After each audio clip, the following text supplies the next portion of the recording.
ಆತ್ಮೀಯ ಬಂಧುಗಳೇ, ಶ್ರೀಮದ್ ಭಾಗವತಂ ಸ್ಕಂದ 2 ಅಧ್ಯಾಯ 10 ಭಾಗವತವು ಸಕಲ ಪ್ರಶ್ನೆಗಳಿಗೆ ಉತ್ತರ. ಇದರಿಂದ ಇವತ್ತು 8ನೇ ಶ್ಲೋಕವನ್ನು ನಾವು ತಿಳ್ಕೊಳ್ಳೋಣ. ಶ್ಲೋಕ 8.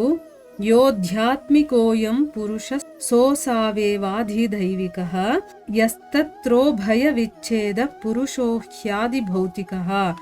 ಅನುವಾದ: ನಾನಾ ಇಂದ್ರಿಯ ಸಾಧನಗಳನ್ನು ಹೊಂದಿರುವ ವ್ಯಕ್ತಿಗತ ಪುರುಷನನ್ನು ಆಧ್ಯಾತ್ಮಿಕ ಪುರುಷನೆಂದು ಕರೆಯಲಾಗಿದೆ ಮತ್ತು ಇಂದ್ರಿಯಗಳ ನಿಯಂತ್ರಕ ವ್ಯಕ್ತಿಗತ ದೇವತೆಯನ್ನು ಆದಿದೈವಿಕವೆಂದು ಕರೆಯಲಾಗಿದೆ. ಕಣ್ಣಿಗೆ ಕಾಣುವ ಶರೀರಿಯನ್ನು ಆದಿ ಭೌತಿಕ ಪುರುಷನೆಂದು ಕರೆಯಲಾಗಿದೆ. ಇದು ಶ್ಲೋಕ ಮತ್ತೆ ಅದರ ಅನುವಾದ. ಈಗ ಭಾವಾರ್ಥದ ಮೂಲಕ ನಾವು ಇದನ್ನ ತಿಳ್ಕೊಳ್ಳೋದಕ್ಕೆ ಪ್ರಯತ್ನ ಮಾಡೋಣ. ಹೋದ ಭಾಗದಲ್ಲಿ ನಾವೇನು ತಿಳ್ಕೊಂಡ್ವಿ? ಪರಮಚೇತನ ಅಥವಾ ಪರಮಾತ್ಮನಂತೆ ಪ್ರಸಿದ್ಧನಾಗಿರುವಂಥ ಪರಮಪುರುಷ, ಈ ವಿಶ್ವ ಅಭಿವ್ಯಕ್ತಿ ಏನೇನಿದೆಯೋ ಅದರ ಎಲ್ಲರ ಪರಮ ಮೂಲ ಅವನೇ, ಪರಮ ಆಶ್ರಯ ಅವನೇ, ಮತ್ತು ವಿಸರ್ಜನೆಯ ಮೂಲ ಕೂಡ ಅವನೇ ಆಗಿದ್ದಾನೆ. ಹಾಗೆ ಅವನು ಪರಮ ಮೂಲ, ಉಗಮ ಸ್ಥಾನ ಮತ್ತು ಪರಮ ಸತ್ಯ ಕೂಡ ಆಗಿದ್ದಾನೆ ಅನ್ನೋದನ್ನು ತಿಳ್ಕೊಂಡ್ವಿ. ಈಗ ಈ ಒಂದು ಶ್ಲೋಕದಲ್ಲಿ ಏನು ಹೇಳ್ತಾ ಇದ್ದಾರೆ ಅಂದರೆ, ಬೇರೆ ಬೇರೆ ಇಂದ್ರಿಯ ಸಾಧನಗಳನ್ನು ಹೊಂದಿರುವಂತಹ ವ್ಯಕ್ತಿಗತ ಪುರುಷನನ್ನ, ಅಂದರೆ ತನ್ನ ಹತ್ರ ಬೇರೆ ಬೇರೆ ಸಾಧನಗಳು, ಇಂದ್ರಿಯ ಸಾಧನಗಳಿರುತ್ತಲ್ಲ, ಅಂಥ ವ್ಯಕ್ತಿಗತ ಪುರುಷನನ್ನ ಆಧ್ಯಾತ್ಮಿಕ ಪುರುಷ ಅಂತ ಕರೀತಾರೆ. ಮತ್ತೆ ಇಂದ್ರಿಯಗಳ ನಿಯಂತ್ರಕ ವ್ಯಕ್ತಿಗತ ದೇವತೆಯನ್ನ, ಯಾರು ಇಂದ್ರಿಯಗಳನ್ನ ನಿಯಂತ್ರಣ ಮಾಡ್ತಾರೋ ಅಂಥ ದೇವತೆಯನ್ನ ಆದಿದೈವಿಕ ಅಂತ ಕರೆದಿದ್ದಾರೆ. ಮತ್ತೆ ಕಣ್ಣಿಗೆ ಕಾಣುವಂತಹ ಶರೀರಿಯನ್ನ, ಯಾರು ಶರೀರವನ್ನ ಹೊಂದು ನಮ್ಮ ಕಣ್ಣಿಗೆ ಕಾಣಿಸ್ತಾ ಇರ್ತಾನೋ ಅವನನ್ನ ಆದಿಭೌತಿಕ ಪುರುಷ ಅಂತ ಕರೆದಿದ್ದಾರೆ. 3 ಥರ ಪುರುಷರು ಇಲ್ಲಿ ಕೊಟ್ಟಿದ್ದಾರೆ. 3 ಥರ ಡಿಫ್ರೆನ್ಶಿಯೇಟ್ ಮಾಡಿ ಹೇಳಿದ್ದಾರೆ. ಒಂದೇನು, ಇಂದ್ರಿಯ ಸಾಧನೆಗಳನ್ನು ಯಾರು ಹೊಂದಿರ್ತಾರೋ ಅವನು ಆಧ್ಯಾತ್ಮಿಕ ಪುರುಷ. ಯಾರು ಇಂದ್ರಿಯಗಳ ನಿಯಂತ್ರಕನಾಗಿರ್ತಾನೋ ಅವನನ್ನ, ಅಂಥ ದೇವತೆಯನ್ನ ಆದಿದೈವಿಕ ಅಂತ ಕರೆದಿದ್ದಾರೆ. ಇನ್ನು ಶರೀರದಿಂದ ಕಾಣಿಸ್ಕೊಳ್ಳುವಂಥವನನ್ನ ಆದಿಭೌತಿಕ ಅಂತ ಕರೆದಿದ್ದಾರೆ. ಈಗ ಭಾವಾರ್ಥದಲ್ಲಿ ಗುರುಗಳು ಇದನ್ನ ಎಕ್ಸ್ಪ್ಲೇನ್ ಮಾಡ್ತಾರೆ, ಏನು ಹೇಳ್ತಾರೆ ಅಂತ ತಿಳ್ಕೊಳ್ಳೋಣ. ಪರಮ ನಿಯಂತ್ರಕ ಸಾರ ಸರ್ವಸ್ವನು ದೇವೋತ್ತಮ ಪುರುಷನ ತನ್ನ ಸ್ವಾಂಶ ಭಾಗವಾದ ಪರಮಾತ್ಮನಲ್ಲಿ ಅಥವಾ ಪರಮಾತ್ಮಾಭಿವ್ಯಕ್ತಿಯಲ್ಲಿ ಇದ್ದಾನೆ.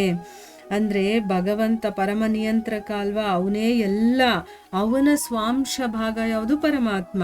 ಅವನು ಅಥವಾ ಪರಮಾತ್ಮ ಅಭಿವ್ಯಕ್ತಿಯಲ್ಲಿ ಅವನು ಒಬ್ಬ ವ್ಯಕ್ತಿಯಾಗಿ ಪರಮಾತ್ಮನಾಗಿ ಅವನಿದ್ದಾನೆ ಅನ್ನೋದನ್ನ ನಾವು ತಿಳ್ಕೊಂಡಿದ್ವಿ. ಭಗವದ್ಗೀತೆನಲ್ಲೂ ಕೂಡ 10ನೇ ಅಧ್ಯಾಯ 42ನೇ ಶ್ಲೋಕದಲ್ಲಿ ಹೀಗೆ ಹೇಳಿದ್ದಾನೆ, ಅಥವಾ ಬಹುನೈತೇನ ಕಿಂ ಜ್ಞಾತೇನ ತವಾರ್ಜುನ ವಿಷ್ಟಭ್ಯಾಹಂ ಇದಂ ಕೃತ್ಸ್ನಂ ಏಕಾಂಶೇನ ಸ್ಥಿತೋ ಜಗತ್. ಅಂದ್ರೆ ವಿಷ್ಣು, ಬ್ರಹ್ಮ, ಶಿವರಂತಹ ಎಲ್ಲ ನಿಯಂತ್ರಕ ದೇವತೆಗಳೂ ಕೂಡ ದೇವೋತ್ತಮ ಪರಮಪುರುಷ ಶ್ರೀಕೃಷ್ಣ ಪರಮಾತ್ಮ ಲಕ್ಷಣದ ನಾನಾ ಅಭಿವ್ಯಕ್ತಿಗಳಾಗಿದ್ದಾರೆ. ಅಂದರೆ ಈಗ ನಾವು ವಿಷ್ಣು, ಬ್ರಹ್ಮ, ಶಿವ ಎಲ್ಲ ನಿಯಂತ್ರಕ ದೇವತೆಗಳು, ಇವರೆಲ್ಲರೂ ಕೂಡ ಆ ಕೃಷ್ಣನ ಬೇರೆ ಬೇರೆ ಅಭಿವ್ಯಕ್ತಿಗಳು. ಅವನೇ ತನ್ನನ್ನು ತಾನು ಎಕ್ಸ್ಪ್ಯಾಂಡ್ ಮಾಡಿಕೊಂಡು ಈ ರೀತಿ ಬೇರೆ ಬೇರೆ ರೂಪದಲ್ಲಿ ಬೇರೆ ಬೇರೆ ದೇವತೆಗಳಾಗಿ ನಮ್ಮ ಮುಂದೆ ಕಾಣಿಸ್ಕೊಳ್ತಾನೆ. ಶ್ರೀಕೃಷ್ಣ ತಾನು ಉತ್ಪತ್ತಿ ಮಾಡಿದ ಪ್ರತಿಯೊಂದು ಬ್ರಹ್ಮಾಂಡದಲ್ಲಿ ಪ್ರವೇಶ ಮಾಡಿ ತಾನೇ ಅಂತಹ ರೀತಿಗಳಲ್ಲಿ ಪ್ರಕಟವಾಗುತ್ತಾನೆ. ಆದರೂ ಈಗಲೂ ತೋರಿಕೆಗೆ ನಿಯಂತ್ರಕ ಮತ್ತು ನಿಯಂತ್ರಿತ ವಿಭಾಗಗಳಿವೆ. ಅಂದರೆ ಆ ಶ್ರೀಕೃಷ್ಣನೇ ತಾನು ಉತ್ಪತ್ತಿ ಮಾಡಿದಂತಹ, ಅಂದರೆ ತಾನು ಸೃಷ್ಟಿ ಮಾಡಿದಂತಹ ಪ್ರತಿಯೊಂದು ಬ್ರಹ್ಮಾಂಡದಲ್ಲೂ, ನಾವೀಗ ಒಂದೇ ಬ್ರಹ್ಮಾಂಡ ಅಂತ ತಿಳ್ಕೊಂಡಿದ್ವಿ, ಈ ರೀತಿ ಅಲ್ಲ, ಬೇಕಾದಷ್ಟು ಬ್ರಹ್ಮಾಂಡಗಳಿವೆ. ಆ ಪ್ರತಿಯೊಂದು ಬ್ರಹ್ಮಾಂಡದಲ್ಲೂ ಕೂಡ ಪ್ರವೇಶ ಮಾಡಿ ತಾನೇ ಅಂತಹ ರೀತಿಗಳಲ್ಲಿ ಪ್ರಕಟವಾಗ್ತಾನೆ. ಅಂದರೆ ಅವನೇ ಎಲ್ಲ, ಅವನಿಂದಾನೇ ಸೃಷ್ಟಿಯಾಗಿರೋದು, ಅವನೇ ಒಂದೊಂದು ಕಣಕಣಗಳಲ್ಲೂ ಇದ್ದಾನೆ. ಆದರೂ ಕೂಡ ನಮಗೆ ಇವಾಗ ನೋಡೋದಕ್ಕೆ ಹೇಗನ್ಸುತ್ತೆ? ನಿಯಂತ್ರಕ ಒಬ್ಬ ಇದ್ದಾನೆ, ನಿಯಂತ್ರಿತವಾಗಿರುವಂಥದ್ದು ಬೇರೆ ಬೇರೆದಿದೆ ಅಂತ ನಮ್ಗೆ ಅನ್ಸುತ್ತಲ್ವಾ? ಆದರೆ ಆ ರೀತಿ ಅಲ್ಲ, ಅವನೇ ನಿಯಂತ್ರಕನು. ನಿಯಂತ್ರಿಸಲ್ಪಡುವಂತಹ ವಸ್ತು, ವ್ಯಕ್ತಿಗಳು ಎಲ್ಲವೂ ಕೂಡ ಅವನೇ ಆಗಿದ್ದಾನೆ. ಈಗ ಉದಾಹರಣೆಗೆ ಆಹಾರ ನಿಯಂತ್ರಣ ಇಲಾಖೆಯಲ್ಲಿ ಆಹಾರ ನಿಯಂತ್ರಕ ವ್ಯಕ್ತಿಯು ನಿಯಂತ್ರಿತ ವ್ಯಕ್ತಿಯಂತೆ ಅದೇ ಘಟಕಾಂಶದಿಂದ ನಿರ್ಮಿತನಾದವನಾಗಿದ್ದಾನೆ. ಅದೇ ರೀತಿಯಲ್ಲಿ ಭೌತಿಕ ಜಗತ್ತಿನ ಪ್ರತಿಯೊಬ್ಬ ವ್ಯಕ್ತಿಯು ಉನ್ನತ ದೇವತೆಗಳಿಂದ ನಿಯಂತ್ರಿತನಾಗುತ್ತಾನೆ. ಉದಾಹರಣೆಗೆ ನಮಗೆ ಇಂದ್ರಿಯಗಳಿವೆ, ಆದರೆ ಆ ಇಂದ್ರಿಯಗಳು ಉತ್ತಮ ನಿಯಂತ್ರಕ ದೇವತೆಗಳಿಂದ ನಿಯಂತ್ರಿತವಾಗುತ್ತವೆ. ಬೆಳಕಿಲ್ಲದೆ ನಾವು ನೋಡಲಾರೆವು. ಆ ಬೆಳಕಿನ ಪರಮ ನಿಯಂತ್ರಕನು ಸೂರ್ಯನಾಗಿದ್ದಾನೆ. ಸೂರ್ಯದೇವನು ಸೂರ್ಯಲೋಕದಲ್ಲಿದ್ದಾನೆ. ವ್ಯಕ್ತಿಗತ ಜೀವಿಗಳಾದ ನಾವು ಅಥವಾ ಭೂಮಿಯ ಮೇಲಿರುವ ಇನ್ನಾವುದೇ ಜೀವಿಯು ಕಣ್ಣಿಗೆ ಸಂಬಂಧಿಸಿದಂತೆ ಸೂರ್ಯದೇವನಿಂದ ನಿಯಂತ್ರಿತರಾಗಿದ್ದೇವೆ. ಅದರಂತೆಯೇ ನಾವು ಹೊಂದಿರುವ ಎಲ್ಲ ಇಂದ್ರಿಯಗಳು ಉತ್ತಮ ದೇವತೆಗಳಿಂದ ನಿಯಂತ್ರಿತವಾಗಿವೆ. ಅವರೂ ಕೂಡ ನಮ್ಮಂತೆಯೇ ಜೀವಿಗಳಾಗಿದ್ದಾರೆ. ಆದರೆ ವ್ಯಕ್ತಿಯು ಅಧಿಕಾರ ಹೊಂದಿದ್ದರೆ ಇನ್ನೊಬ್ಬನು ನಿಯಂತ್ರಿತನಾಗಿರುತ್ತಾನೆ. ನಿಯಂತ್ರಿತ ಜೀವಿಯನ್ನು ಆಧ್ಯಾತ್ಮಿಕ ಪುರುಷನೆಂದು ಕರೆಯಲಾಗಿದೆ. ನೋಡಿ ಎಷ್ಟು ನೀಟಾಗಿದೆ, ಅರ್ಥ ಮಾಡ್ಕೋಬೇಕಷ್ಟೇ. ಈಗ ಉದಾಹರಣೆಯನ್ನ ಕೊಡ್ತಾ ಇದ್ದಾರೆ. ಈಗ ಆಹಾರ ನಿಯಂತ್ರಣ ಇಲಾಖೆ ಅನ್ನೋದು ಒಂದು ಇರತ್ತೆ ಅಂತ ಇಟ್ಕೊಳ್ಳಿ. ಅಲ್ಲಿ ಆಹಾರ ನಿಯಂತ್ರಕ ವ್ಯಕ್ತಿ ಒಬ್ಬ ಇರ್ತಾನೆ. ಅವನು ನಿಯಂತ್ರಿತ ವ್ಯಕ್ತಿಯ ಹಾಗೆ ಅದೇ ಘಟಕಾಂಶದಿಂದ ನಿರ್ಮಿತನಾಗಿದ್ದಾನೆ. ಈಗ ಒಂದು ಇಲಾಖೆಯಲ್ಲಿ ಕೆಲಸ ಮಾಡೋನು, ಅವನು ಎಲ್ಲವನ್ನ ನಿಯಂತ್ರಣ ಮಾಡ್ತಿದ್ರು ಕೂಡ ಅವನು ನಿಯಂತ್ರಣಕ್ಕೆ ಒಳಗಾಗಿರ್ತಾನೆ ಅಲ್ವಾ. ನಮಗೇನನ್ಸತ್ತೆ, ಅವನು ಇದನ್ನೆಲ್ಲ ಮಾಡ್ತಾ ಇದ್ದಾನೆ ಅಂತ ಅನ್ಸಿದ್ರು ಕೂಡ ಅವನನ್ನ ಪರ್ಸ್ನಲ್ ಆಗಿ ನೋಡಿದಾಗ ಅವನು ಕೂಡ ನಿಯಂತ್ರಿತ, ಅದೇ ಘಟಕಾಂಶದಿಂದ ಅವನು ಕೂಡ ನಿರ್ಮಿತನಾದವನಾಗಿರ್ತಾನೆ. ಅದೇ ರೀತಿಯಲ್ಲಿ ಈ ಒಂದು ಭೌತಿಕ ಪ್ರಪಂಚದಲ್ಲಿ ಪ್ರತಿಯೊಬ್ಬ ವ್ಯಕ್ತಿ ಕೂಡ, ಈಗ ನಮ್ಮನ್ನ ತಗೊಂಡಾಗ, ಒಬ್ಬೊಬ್ಬ ಮನುಷ್ಯನನ್ನ ತಗೊಂಡಾಗ, ಯಾವುದೇ ಜೀವಿ ಆಗಿರ್ಬೋದು, ಅವನು ತನಗಿಂತ ಉನ್ನತ ಮಟ್ಟದ ದೇವತೆಯಿಂದ ನಿಯಂತ್ರಿತನಾಗಿರ್ತಾನಲ್ವಾ. ಈಗ ಉದಾಹರಣೆಗೆ ಇಲ್ಲಿ ಏನು ಕೊಟ್ಟಿದ್ದಾರೆ ಅಂತಂದ್ರೆ, ನಮಗೆಲ್ಲ ಇಂದ್ರಿಯಗಳಿದೆ. ಆ ಇಂದ್ರಿಯಗಳಿಗೆ ಒಬ್ಬೊಬ್ಬ ದೇವತೆಗಳಿರ್ತಾರೆ. ಆ ದೇವತೆಗಳಿಂದ ಆ ಇಂದ್ರಿಯಗಳು ನಿಯಂತ್ರಣಕ್ಕೆ ಒಳಗಾಗಿರುತ್ತೆ. ಇಲ್ಲಿ ಎಕ್ಸಾಂಪಲ್ಗೆ, ಈಗ ಬೆಳಕು ಇಲ್ಲದೆ ಇದ್ರೆ ನಾವು ನೋಡೋದಕ್ಕೆ ಸಾಧ್ಯನೇ ಇಲ್ಲ. ಕತ್ತಲಿರೋ ಕಡೆ ನಮ್ಮ ಕಣ್ಣಿಂದ ನಾವು ಏನಾದರೂ ನೋಡೋಕ್ಕಾಗತ್ತಾ? ಇಲ್ಲ. ನಮ್ಮ ಕಣ್ಣು ನೋಡಬೇಕು ಅಂತಂದ್ರೆ ನಮ್ಮ ಹತ್ರ ಇಂದ್ರಿಯ ಇದ್ರೂ ಕೂಡ ಸೂರ್ಯನ ಬೆಳಕು ಬರಬೇಕು, ಆಗ್ಲೇ ನಾವು ನೋಡೋಕ್ಕಾಗೋದು. ಆಗ ಸೂರ್ಯ ನಮ್ಮನ್ನ ನಿಯಂತ್ರಣ ಮಾಡ್ತಿದ್ದಾನೆ. ಅಂದ್ರೆ ಕಣ್ಣಿಗೆ ಸಂಬಂಧಿಸಿದಂತೆ ಸೂರ್ಯ ದೇವನಿಂದ ನಾವು ನಿಯಂತ್ರಿತರಾಗಿದ್ದೀವಿ. ಅದೇ ತರ ಒಂದೊಂದು ಇಂದ್ರಿಯಗಳು ಕೂಡ ಉತ್ತಮ ದೇವತೆಗಳಿಂದ ನಿಯಂತ್ರಿತವಾಗಿದೆ. ಅವರು ಕೂಡ ನಮ್ಮ ತರಾನೇ ಜೀವಿಗಳು, ಅವರೇನು ಬೇರೆ ಸ್ಪೆಷಲ್ ಅಲ್ಲ, ನಮ್ಮ ತರಾನೇ ಜೀವಿಗಳು. ಆದರೆ ಅವರಿಗೆ ಕೆಲವೊಂದು ಅಧಿಕಾರ ಇದೆ, ಅವ್ರಿಗೊಂದು ಶಕ್ತಿ ಇದೆ, ಅದಕ್ಕೋಸ್ಕರ ಅವರು ನಿಯಂತ್ರಣ ಮಾಡೋದಕ್ಕಾಗತ್ತೆ. ಅಂದ್ರೆ ಯಾವುದೇ ವ್ಯಕ್ತಿ ಆಗಿರ್ಬೋದು, ಅಧಿಕಾರವನ್ನ ಹೊಂದಿದ್ರೆ ಇನ್ನೊಬ್ಬರನ್ನ ನಾವು ನಿಯಂತ್ರಣ ಮಾಡೋದಕ್ಕಾಗತ್ತೆ. ಅಂದ್ರೆ ನಮ್ಮ ಕೈ ಕೆಳಗಡೆ ನಿಯಂತ್ರಿತನಾಗಿರ್ತಾನೆ. ಈ ನಿಯಂತ್ರಿತನಾಗಿರುವಂತ ಜೀವಿಯನ್ನ ಆಧ್ಯಾತ್ಮಿಕ ಪುರುಷ ಅಂತ ಕರೀತಾರೆ. ಈಗ ಅರ್ಥ ಆಯ್ತಲ್ವಾ? ಯಾರು ನಿಯಂತ್ರಣಕ್ಕೆ ಒಳಗಾಗಿರ್ತಾರೋ ಅವರು ಆಧ್ಯಾತ್ಮಿಕ ಪುರುಷ, ಯಾರು ನಿಯಂತ್ರಕರಾಗಿರ್ತಾರೋ ಅವರು ಆದಿದೈವಿಕ ಪುರುಷ ಅಂತ ಕರೆಸ್ಕೊಳ್ತಾರೆ. ಭೌತಿಕ ಜಗತ್ತಿನ ಈ ಎಲ್ಲ ಸ್ಥಾನಗಳು ವಿವಿಧ ಕಾಮ್ಯ ಕರ್ಮಗಳ ಕಾರಣದಿಂದಾಗಿವೆ. ಯಾವ ವೈಯಕ್ತಿಕ ಜೀವಿಯೂ ತನ್ನ ಉನ್ನತ ಮಟ್ಟದ ಪುಣ್ಯಕರ್ಮದಿಂದ ಸೂರ್ಯದೇವ ಅಥವಾ ಬ್ರಹ್ಮ ಅಥವಾ ಊರ್ಧ್ವ ಲೋಕಗಳ ಇತರ ಯಾವ ದೇವನಾದರೂ ಆಗಬಹುದು. ಹಾಗೆಯೇ ಕನಿಷ್ಠ ಮಟ್ಟದ ಕಾಮ್ಯ ಕರ್ಮಗಳಿಂದ ವ್ಯಕ್ತಿಯು ಮೇಲಿನ ದೇವತೆಗಳಿಂದ ನಿಯಂತ್ರಿತನಾಗುತ್ತಾನೆ. ಆದ್ದರಿಂದ ಪ್ರತಿಯೊಬ್ಬ ವೈಯಕ್ತಿಕ ಜೀವಿಯು ಪರಮಾತ್ಮನ ಪರಮ ನಿಯಂತ್ರಣಕ್ಕೆ ವಶವಾಗಿದ್ದಾನೆ.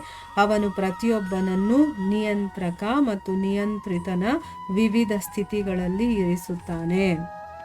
ಇಲ್ಲೇನು ಅಂತಂದ್ರೆ, ಯಾರು ಬೇಕಾದರೂ, ಈಗ ಸೂರ್ಯ, ಬ್ರಹ್ಮ, ಈ ರೀತಿ ಇಂದ್ರ, ಈ ರೀತಿ ಎಲ್ಲ ಉನ್ನತ ಲೋಕದಲ್ಲಿ ಇರುವಂಥವ್ರು ಇದ್ದಾರೆ. ಮತ್ತೆ ಅಧಮ ಲೋಕಗಳಲ್ಲಿ ಅಂದ್ರೆ ಏನು, ನರಕ ಲೋಕಗಳಲ್ಲಿ ಇರುವಂಥವ್ರು ಇದ್ದಾರಲ್ವಾ. ನಾವು ಕೂಡ ಆ ಅರ್ಹತೆಯನ್ನ ಪಡೆದು ಯಾರು ಬೇಕಾದರೂ ಬ್ರಹ್ಮನಾಗಬಹುದು, ಯಾರು ಬೇಕಾದರೂ ಸೂರ್ಯ ದೇವನಾಗಬಹುದು, ಊರ್ಧ್ವ ಲೋಕದಲ್ಲಿ ಇನ್ನೂ ಯಾವ್ಯಾವ ದೇವತೆಗಳಿದೆಯೋ ಏನ್ ಬೇಕಾದರೂ ಆಗ್ಬೋದು. ನಾವು ಮಾಡುವಂತ ಕರ್ಮಗಳು, ನಾವು ಮಾಡುವಂತ ಕೆಲಸಗಳಿದೆಯಲ್ಲ, ಅದರ ಕಾರಣದಿಂದ ಒಳ್ಳೆ ಒಳ್ಳೆ ಕೆಲಸಗಳು ಪುಣ್ಯ ಕಾರ್ಯಗಳನ್ನು ಮಾಡ್ತಾ ಇದ್ರೆ ನಮಗೆ ಊರ್ಧ್ವ ಲೋಕದಲ್ಲಿ ನಾವು ಕೂಡ ದೇವತೆಗಳಾಗ್ಬೋದು. ಈಗ ಸೂರ್ಯ ದೇವನ ಆಗಬೇಕು ಅಂದ್ರೆ ಅದಕ್ಕೆ ಏನು ಅರ್ಹತೆ ಇದೆಯೋ ಆ ಸಾಧನೆ ಆ ಕಾರ್ಯಗಳನ್ನು ಮಾಡಿದಾಗ ನಾನು ಕೂಡ ಅದಾಗ್ಬೋದು.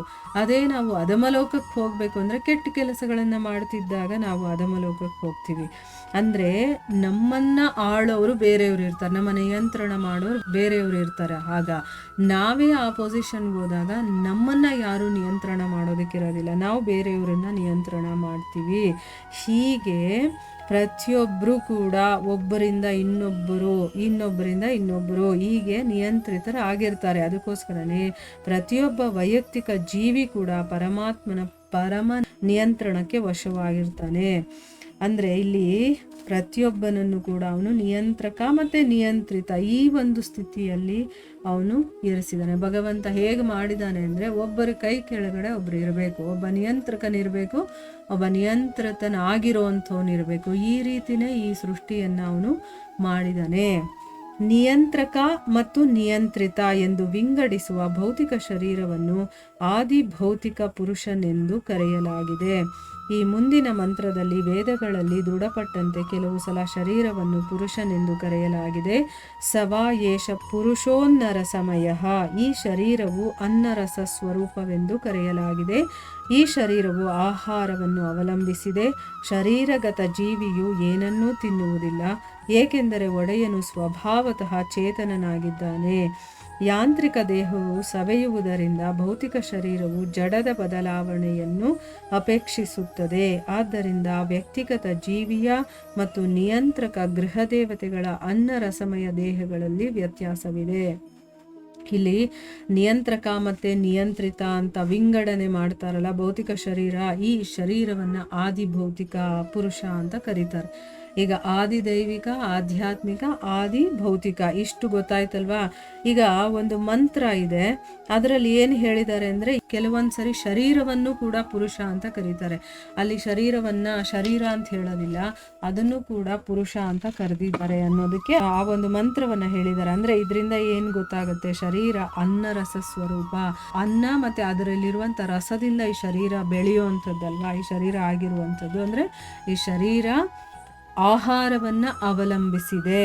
ಈಗ ಶರೀರಗತ ಜೀವಿ ಅಂದರೆ ಶರೀರವನ್ನು ಬಿಟ್ಟು ಒಳಗಡೆ ಒಂದು ಜೀವ ಇದೆಯಲ್ಲ, ಅದಕ್ಕೇನು ಬೇಕಾಗಿಲ್ಲ, ಅದೇನು ತಿನ್ನೋದಿಲ್ಲ. ಅಂದರೆ ಆತ್ಮ ಅಂತ ನಾವೇನು ಕರಿತೀವೋ ಅದೇನು ತಿನ್ನೋದಿಲ್ಲ. ಯಾಕೆ ಅಂತಂದರೆ ಅದು ಚೇತನವಾಗಿರೋದ್ರಿಂದ. ಆದರೆ ಈ ಶರೀರ ಇದೆಯಲ್ಲ, ಇದಕ್ಕೆ ಅನ್ನ ರಸ ಎಲ್ಲ ಬೇಕು. ಯಾಂತ್ರಿಕ ದೇಹ ಸವಿಯೋದ್ರಿಂದ ಭೌತಿಕ ಶರೀರ ಜಡದ ಬದಲಾವಣೆಯನ್ನು, ಅಂದರೆ ಇದು ಬದಲಾವಣೆಯನ್ನು ಹೊಂದುತ್ತಾ ಇರುತ್ತೆ.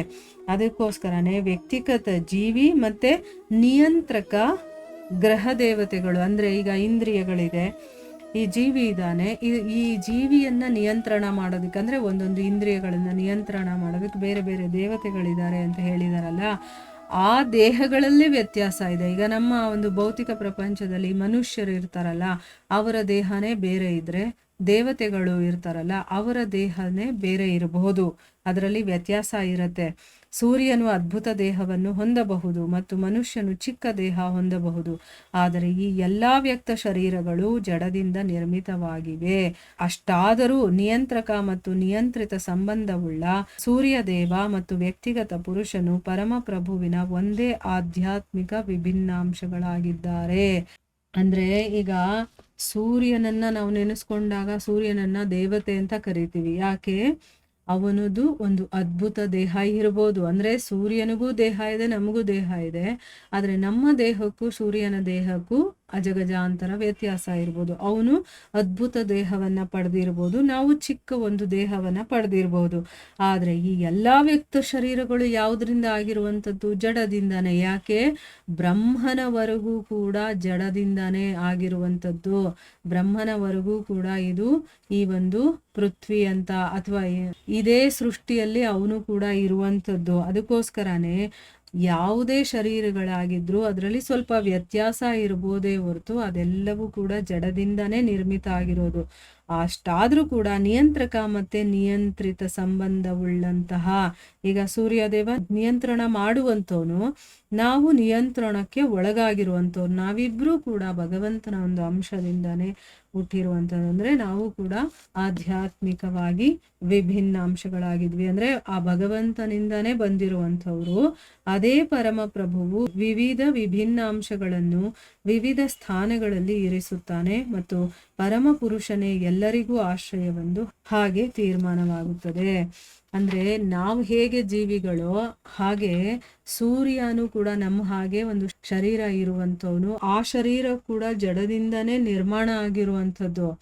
ಆದ್ರೆ ನಮಗೆ ನಾವು ನೋಡಿದಾಗ ಅವರು ಉನ್ನತ ಮಟ್ಟದಲ್ಲಿದ್ದಾರೆ ಅಂತ ನಮ್ಗನ್ಸುತ್ತೆ. ಆದ್ರೆ ಭಗವಂತ ಅವರಿಗೆ ಬೇರೆ ಬೇರೆ ಶರೀರವನ್ನ ಕೊಟ್ಟಿದ್ದಾನೆ. ಅವರ ಯೋಗ್ಯತೆಗೆ ಅನುಸಾರವಾಗಿ ಅವರಿಗೆ ಬೇರೆ ಬೇರೆ ಲೋಕಗಳನ್ನ ಕೊಟ್ಟು ಅಲ್ಲವ್ರು ಇರೋ ಹಾಗೆ ಮಾಡಿದ್ದಾನೆ. ಈಗ ನಮ್ಮ ತರ ಹೊಟ್ಟೆ ಹಸುವು ಅದೆಲ್ಲ ಆ ದೇವತೆಗಳಿಗಿಲ್ಲ, ಅವ್ರಿಗೆ ಬೇರೆ ಶರೀರ ಕೊಟ್ಟಿದ್ದಾನೆ.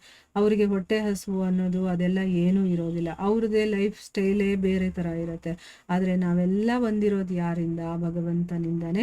ಅವನು ಆ ರೀತಿ ಒಂದು ಅರೇಂಜ್ಮೆಂಟ್ ಮಾಡಿ ಇಟ್ಟಿದ್ದಾನೆ. ಆದ್ರೆ ಎಲ್ಲರಿಗೂ ಆಶ್ರಯ ಯಾರು? ಪರಮ ಆಶ್ರಯ ಅಂತಂದ್ರೆ ಆ ಪರಮ ಪುರುಷ ಒಬ್ಬನೇ, ಆ ಭಗವಂತನೇ ಎಲ್ಲರಿಗೂ ಆಶ್ರಯದಾತ ಅನ್ನೋದು ಇದರ ಅರ್ಥ. ಇಲ್ಲಿಗೆ ನಾವು ನಿಲ್ಸೋಣ. ಹರೇ ಕೃಷ್ಣ.